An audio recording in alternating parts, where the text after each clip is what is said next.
Let me ask you a question. Have you ever wondered where the atoms in your body have been? I'm not talking about where you grew up or how you got here. I mean where your actual atoms have traveled, long before you were even born. Get ready, because the answer is way more cosmic than you might think.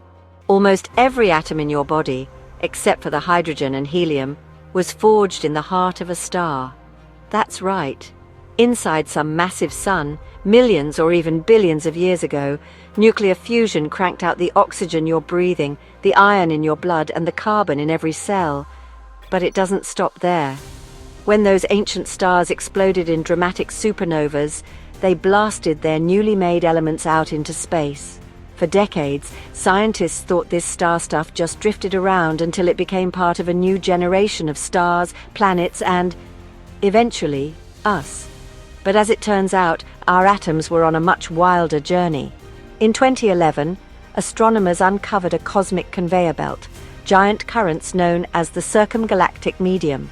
Supernova explosions can fling atoms like oxygen and iron so forcefully that they escape their home galaxy altogether, swept up in these massive rivers of intergalactic space.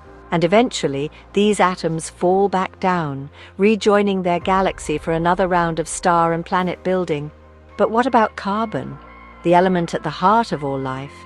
Until now, scientists weren't sure if carbon could make that same intergalactic road trip. Carbon atoms are lighter, and it was thought they couldn't be flung quite so far. Well, a new study just proved that assumption wrong. Using data from the Hubble Space Telescope, researchers found carbon atoms not just outside their home galaxy, but up to 400,000 light-years away, about 4 times the width of the Milky Way. That's like tossing a baseball from New York and landing it in London, and then having it catch a ride back.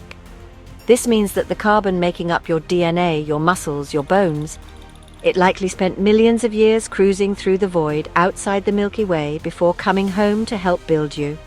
One of the scientists on the study compared the circumgalactic medium to a giant train station, constantly shuttling material out and pulling it back in. It's recycling on a galactic scale. And understanding how this recycling works isn't just a cool cosmic fact.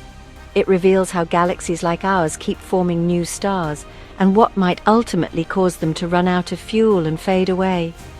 So next time you look in the mirror, just remember, the atoms that make you up have traveled farther than you ever will.